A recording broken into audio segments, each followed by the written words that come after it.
The Bret Hart-Steve Austin match made this entire pay-per-view for me. I think it's one of my favorite WrestleMania matches of all time. Definitely in top 5, especially when you think about the in-ring story that the two of these guys told.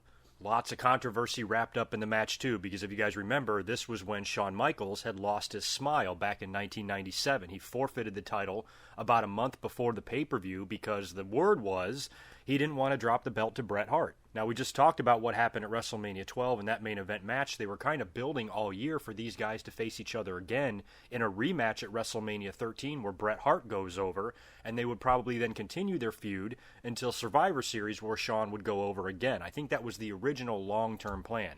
But because of some of the heat that started happening between the two guys, Shawn, of course, was a mess personally back then. He was definitely addicted to drugs and doing a lot of drinking and partying around this time. Had a terrible attitude. Hall and Nash had been gone for a while. There was nobody there to kind of, support him, and he was just an asshole. And here he is worrying about this political bullshit when WWE is in such a war with WCW and things are dire. And instead of helping the company, Shawn Michaels is making it worse. But remembering this WrestleMania 13 and how I would have loved to see a Bret Hart versus Shawn Michaels rematch, I think that could have been great, especially with the way the Attitude had started around this time. Bret had actually probably, I think, turned heel about a week or two before this on Monday Night Raw in that cage match with Sid when he went on that profanity-laced tirade. So Bret Hart and Shawn Michaels facing each other again 1 year later, this time with both of them having a little bit of an attitude and a chip on their shoulders, I think would have made for a much better match. But we didn't get to see that. Shawn robbed us of that,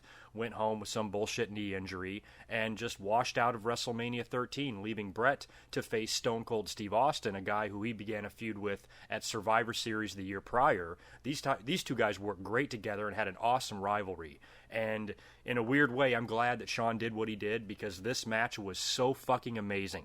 The fact that it was a submission match, you had an actual submission expert, Ken Shamrock, as the special guest referee. There was no rules in this thing. You could do whatever you want. They were brawling all out into the crowd. There was a lot more to this match than their first encounter at the Survivor Series where it was just a straight-up in-ring battle. This was now a war. This battle was heated and personal because Stone Cold had cost Bret Hart the WWE title against Sid after Bret Hart won it at that Final Four pay-per-view match that they had to have after Shawn forfeited the belt. So there was definitely a lot of bad blood there by this point. Bret was starting to go heel, pretty much already had. The crowd reaction he got that night in Chicago was mixed. I mean, a lot of fans were booing Bret Hart. And in one of the most epic storytelling matches we've ever seen, the big double turn at the end where they pretty much finish off Bret Hart as a full-fledged heel after he's got Stone Cold Steve Austin locked in that sharpshooter. After Austin had banged his head on that railing and he is squirting blood out of his face, and it's one of the most iconic images in all of WWE history. Not just WrestleMania history, all of WWE. Here he is busted wide open. Bret's got him in this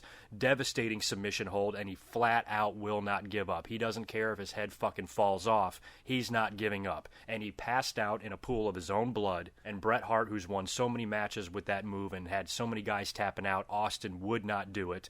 And then Bret attacks Steve Austin after the match, after Ken Shamrock awards the bout to Bret Hart. Bret continues the assault, and then Ken Shamrock, does the big waistlock takedown on Bret Hart, and the crowd goes nuts, and Bret kind of stands there, and then you have Austin, after all the smoke clears, laying there in the ring all by himself, refusing help from the referee, actually even stunning the referee. And one of my favorite parts of the show is how the camera just followed Stone Cold to the back. He gets out of the ring, he's very groggy, he just kind of slowly limps away, and the camera followed him all the way to the back while Vince McMahon and Jerry Lawler talked about what a tough son of a bitch he was.